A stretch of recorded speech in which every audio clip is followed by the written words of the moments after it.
Bonjour tout le monde, bon sabbat. Je suis très content de pouvoir me mettre devant vous afin que nous puissions étudier ensemble la parole de Dieu. Le titre que j'ai choisi ce matin, c'est le remords. C'est quoi le remords? Le remords, c'est les vives douleurs morales causées par la conscience d'avoir mal agi. C'est le vif regret. Honte causée par la conscience d'avoir mal agi. Alors, si nous agissons mal, c'est-à-dire nous étions dans un confort que Dieu nous a donné, alors quand nous désobéissons, il y a un remords qui va nous ronger. Mais ces remords, il y a deux facettes. Il va nous amener soit à la repentance, comme la leçon du trimestre passé nous a enseigné, nous a appris, soit il va nous amener où? À une profonde culpabilité qui peut nous amener même à pouvoir ne pas aimer notre vie, qui peut nous amener même à pouvoir nous éloigner de qui? De notre Dieu. Prions ensemble. Dieu notre Père qui est aux cieux, je me tiens ici devant ton peuple. J'ai la Bible devant moi, un petit papier devant moi, et puis j'ai ton peuple devant moi. Seigneur, je te demande que les paroles que je vais prononcer ici devant ne soient pas des paroles qui vont blesser n'importe qui ici, mais que ce soit des paroles qui vont instruire. 15e verset jusqu'au 17e verset. Genèse chapitre 2, 15 à 17.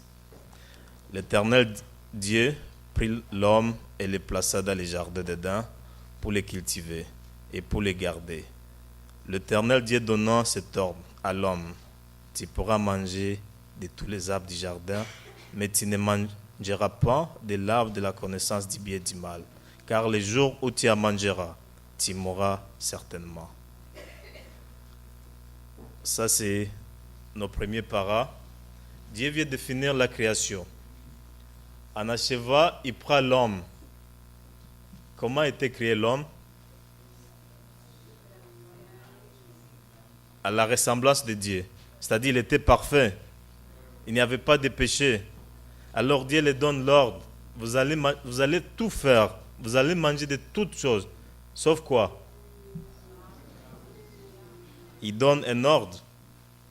Nous allons voir, même s'il a dit, vous allez cultiver. À l'époque, cultiver comme garder les jardins, ce n'était pas comme ce que nous faisons dans nos jardins. Parce que dans nos jardins, présentement, des fois, il y a laisse-moi appeler ça des bibêtes qui vont ronger nos racines. Puis les jardins ne vont pas tenir. Ceux qui vivent de l'agriculture, des fois, c'est la sécheresse qui va prendre. Mais à l'époque d'Adam et Ève, c'était fantastique. Je peux dire qu'ils moissonnaient des beaux fruits. On va voir si on continue dans la Bible. Après avoir chuté, qu'est-ce qu'il a dit? Tu auras ton pain à la sueur de quoi? C'est-à-dire, il faut travailler fort. Mais à l'époque, c'était comme le bonheur dans les jardins. Mais ils ont désobéi. Mais si on continue même dans Genèse 3, 7 à 13, c'est ce qu'on va voir. Genèse 3, 7 à 13. Les yeux de l'un et de l'autre s'ouvrirent. Ils connurent qu'ils étaient nus, ayant cousu le feuille de figuier, ils s'enfuirent des ceintures.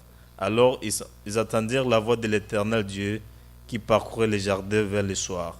Et l'homme et sa femme se cachèrent loin de quoi? Au milieu de quoi?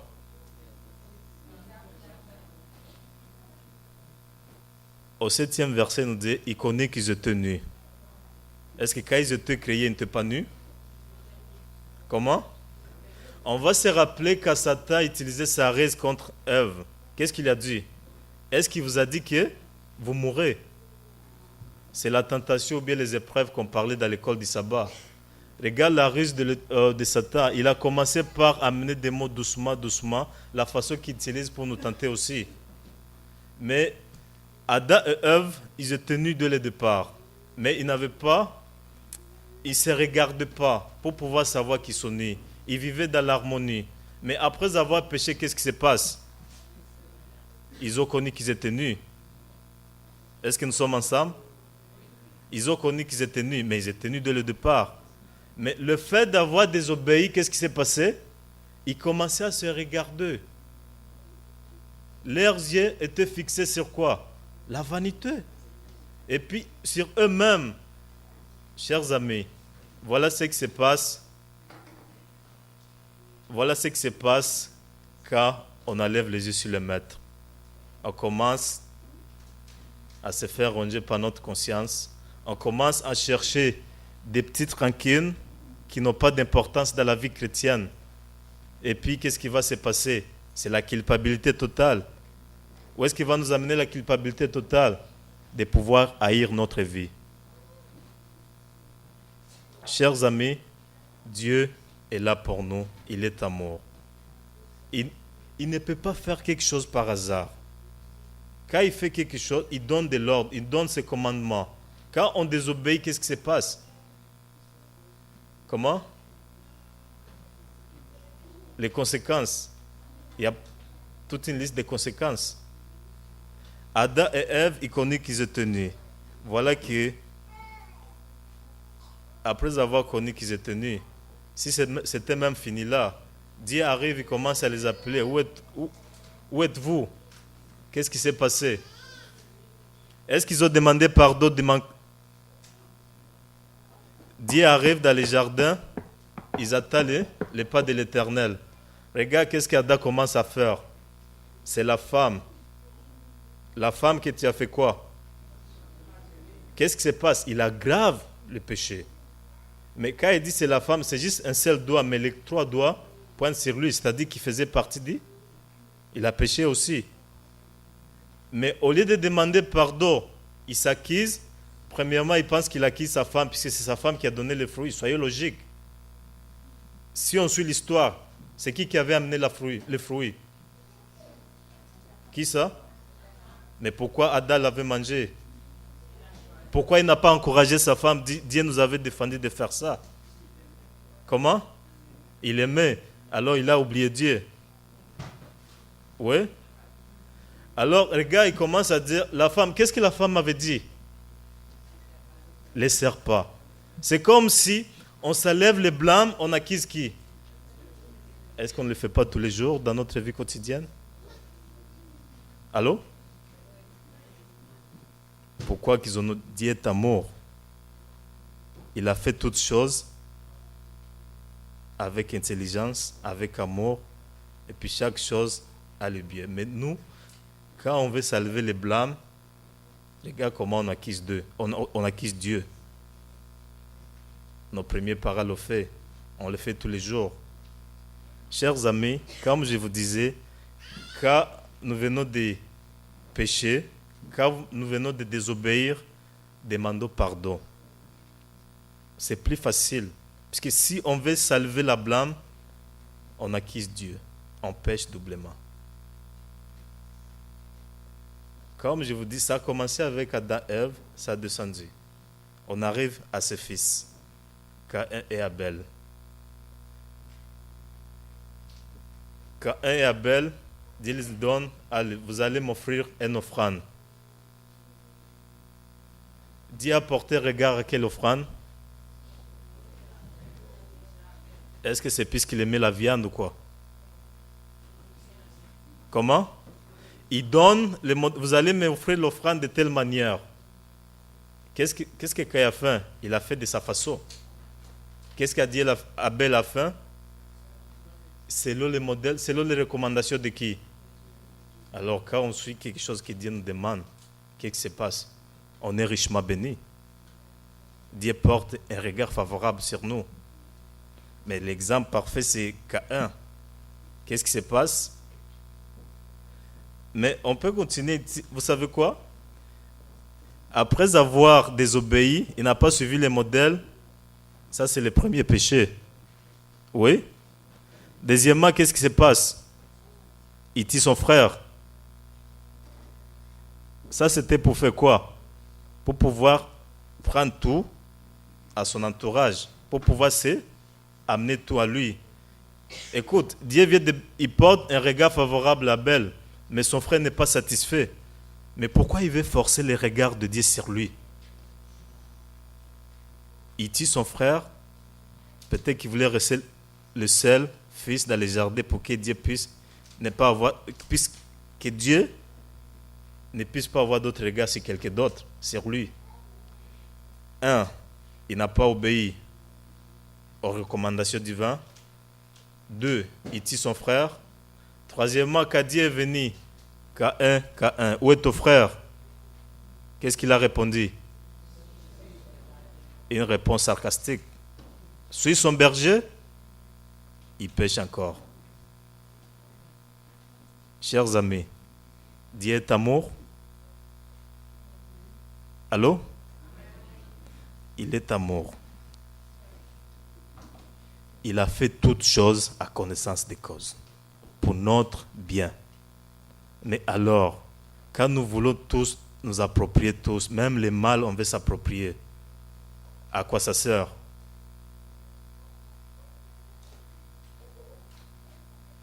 Nous avons intérêt de choisir le bien, et puis Dieu va nous bénir. Lui, je suis son berger. Chers amis, est-ce que Dieu n'avait pas vu Caïn, toutes choses qu'il faisait? Laisse-moi vous dire quelque chose. Nous avons intérêt de ne pas même mentir à Dieu dans nos prières. C'est ce que nous faisons des fois. Des fois, on va faire des prières, juste on veut notre intérêt. Est-ce que vous me suivez? On fait des prières favorables à nos besoins. Est-ce que c'est les recommandations divines? Dieu, je veux ça. Quand tu vas me donner ça, je vais te servir comme il faut. Ça ne marche pas comme ça. Dieu nous a donné la parole de Dieu. Mais la Bible, je veux dire, c'est la parole de Dieu aussi. Pour faire quoi? Pour nous conduire, pour nous enseigner, nous instruire. Mais pourquoi on veut y aller de façon sentimentale?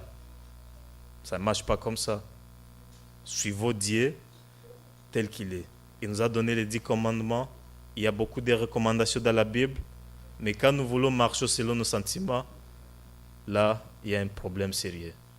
Ça ne marche pas comme ça. Dieu, il est strict dans ses ordres. Mais il est amour aussi.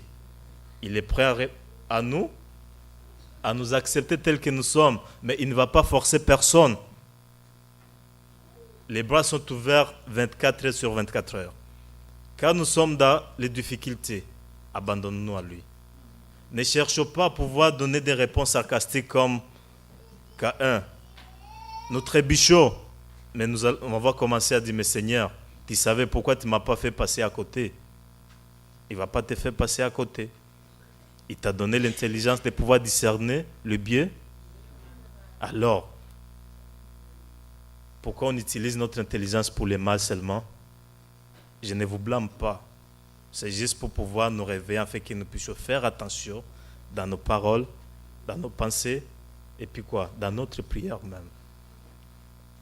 Dieu est vivant et il est amour. Si nous descendons un peu, puisqu'on va arriver à notre époque présentement, Jésus est descendu. Il a mené la vie comme celle que nous menons. Il choisit ses disciples. Parmi les disciples, il y avait quelqu'un qui avait un caractère comme Ouvonier, comme Frédéric, comme n'importe qui dans l'église. Est-ce que Dieu, quand il choisissait ce monde, il les connaissait, non? Regarde-moi avec Judas. Tournons la Bible dans Jean 13.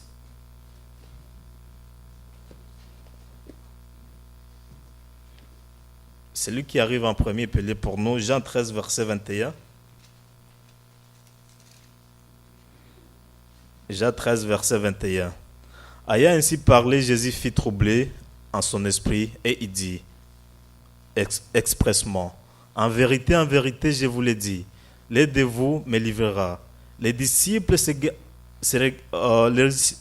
regardèrent les uns les autres, ne sachant de qui il parlait.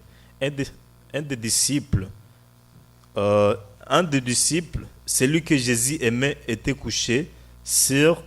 C'est quoi? Attends. Un des disciples, lui que Jésus aimait, était couché sur l'essai de Jésus. Simon-Pierre lui fit signe de demander qui était celui qui parlait Jésus. Et ses disciples s'étant penchés sur la poitrine de Jésus, lui dit, Seigneur, qui est-ce? Jésus répondit, c'est celui à qui je donnerai quoi? Et ayant trempé les morceaux, il les donna à Judas, fils de Simon Iscariote. Dès que les morceaux furent donnés, Satan faisait quoi? Arrêtons-nous ici un peu. Jésus a choisi Judas parmi ses disciples. Qu'est-ce que faisait Judas dans sa vie? Comment? Mais nous venons de voir qu'il était choisi et puis il a vécu avec Jésus. Mais il n'a pas. Mais le fait qu'il suivait Jésus, Jésus parle.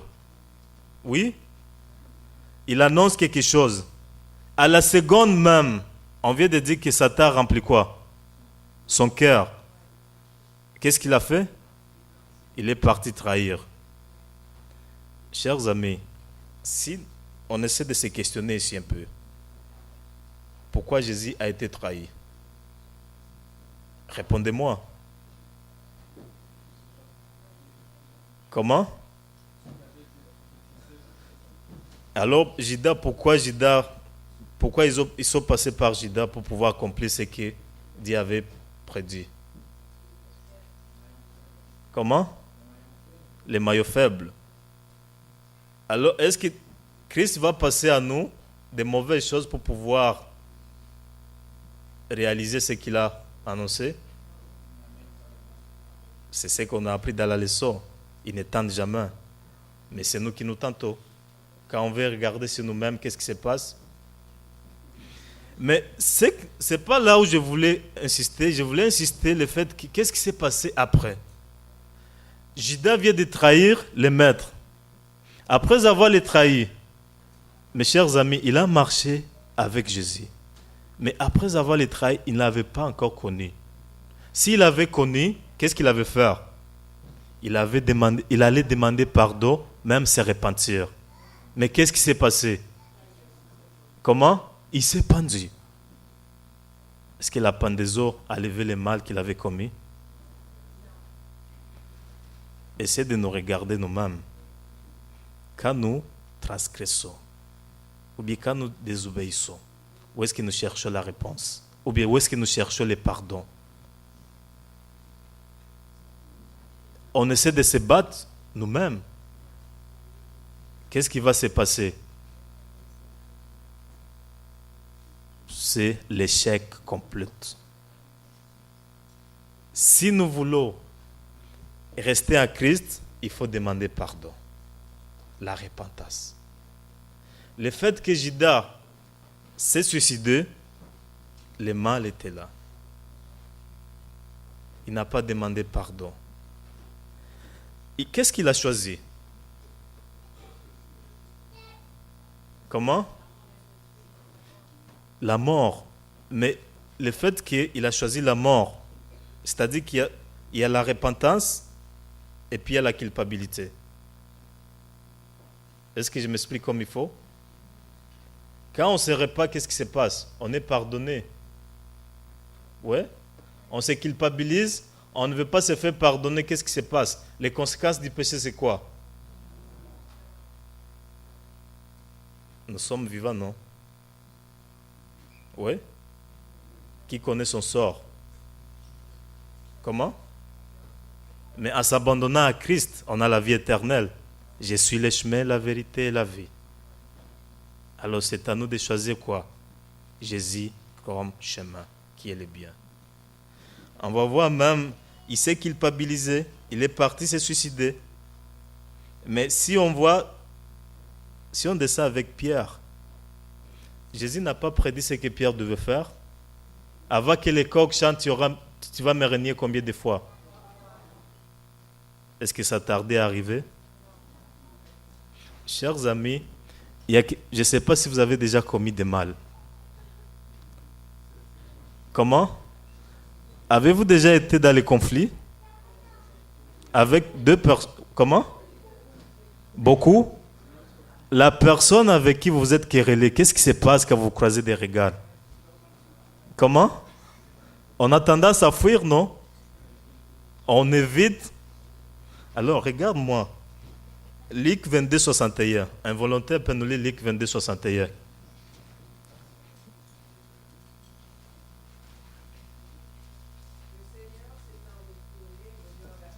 Oui.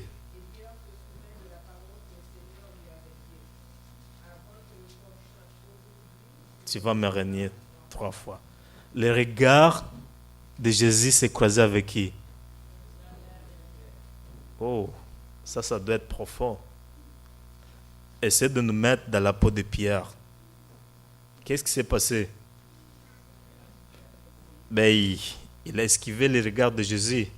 Mais regarde-moi quelques secondes après, qu'est-ce qui s'est passé? Est-ce que toi, tu n'étais pas avec qui? Avec Christ? Qu'est-ce que ça dit? Non. Il arrive quelque part. Toi, tu n'étais pas avec Christ? Qu'est-ce qu'il a dit? Oh, les remords commencent à le poignarder. Il a mal. Ceux qui ont déjà vécu les remords, il faut sentir comment ça fait mal. Mais qu'est-ce qu'a fait Pierre? On peut aller dans Matthieu 26, 69 à 75. Matthieu, chapitre 26.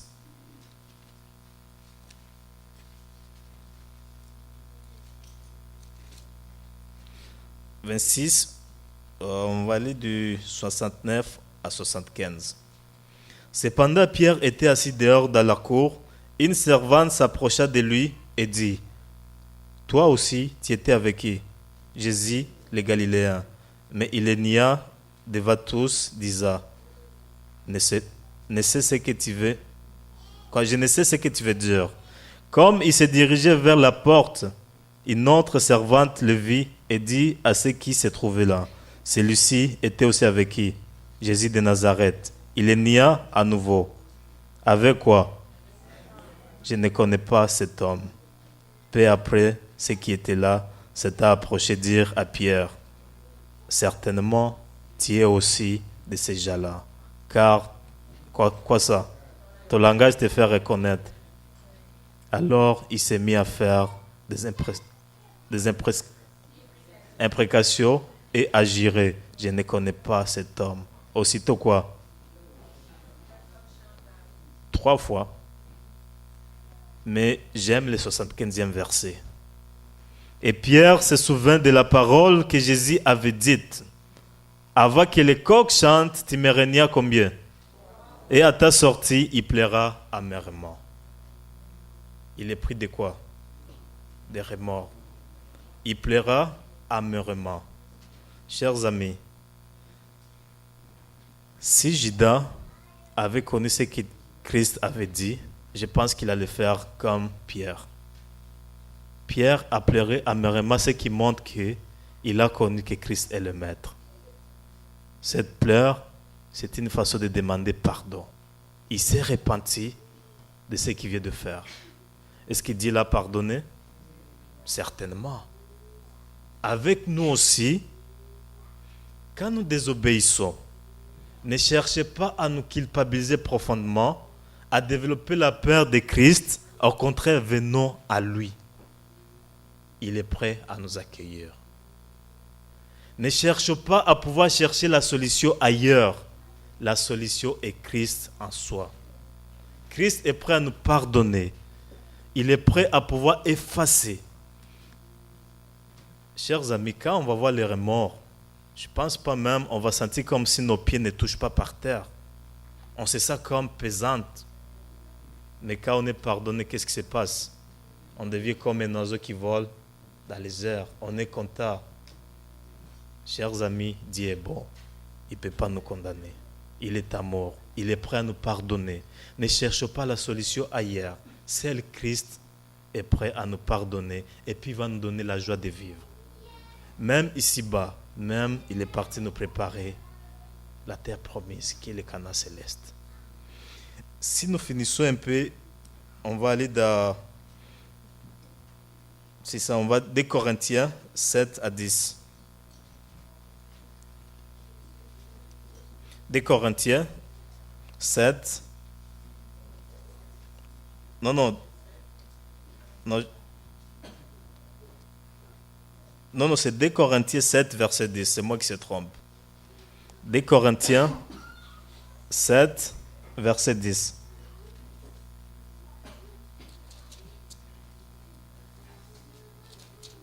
Qui peut nous lire 2 Corinthiens 7, verset 10 à haute voix? Un volontaire? 7, verset 10.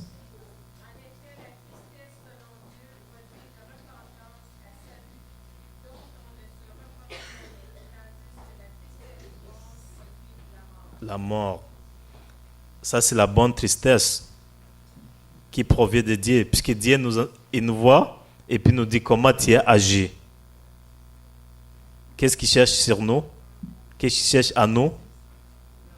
La repentance. Et puis il est prêt à nous pardonner. Ça, c'est la bonne tristesse, qui est le remords positif, comme je peux l'appeler. Mais les remords négatifs qui proviennent des hommes, qu'est-ce qui se passe? La mort. Alors, choisissons-nous la mort? Repentons-nous et Dieu. Alors, pour finir, on va aller dans Jacques 5, le verset qui nous a été lu. Jacques 5, 15 à 18. Jacques 5.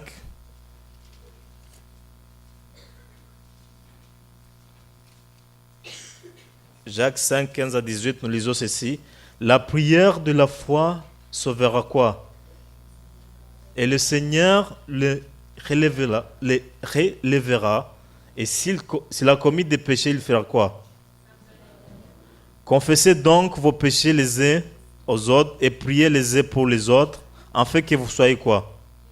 La prière agissant du juste a une grande efficacité.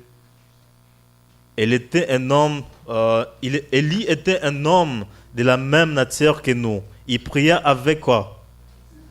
Pour qu'il ne pleuve point, et il ne tomba point de pluie. Mais la terre pendant 3 ans et 6 mois, puis il pria de nouveau, et il faisait quoi? La prière est la seule arme qui va nous élever dans nos manquements.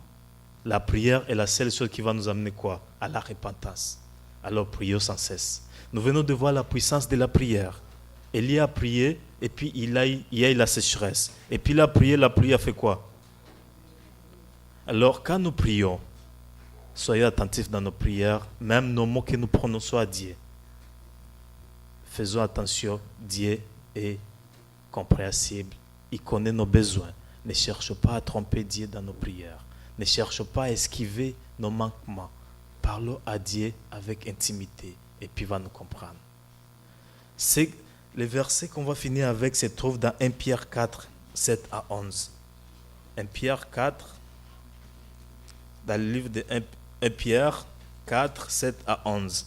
C'est le verset que j'aime beaucoup, qui nous annonce la fin de toutes choses. La fin de toutes choses est proche, soyez donc comment? Pour vaquer où? Avant toutes choses, ayez quoi? L'amour couvre une multitude de péchés. On peut s'arrêter là. La fin de toutes choses fait quoi? Ça nous annonce le second retour de Jésus. Nous avons nous rappeler qu'est-ce que Dieu a dit, la fin d'état, qu'est-ce qu'il y aura? Des difficultés. Alors la seule chose de pouvoir nous aider à pouvoir traverser ces difficultés, c'est de pouvoir rester quoi? Dans la prière. Soyons sages et sobres. Va où? À la prière, et Dieu est prêt à nous pardonner. Amen.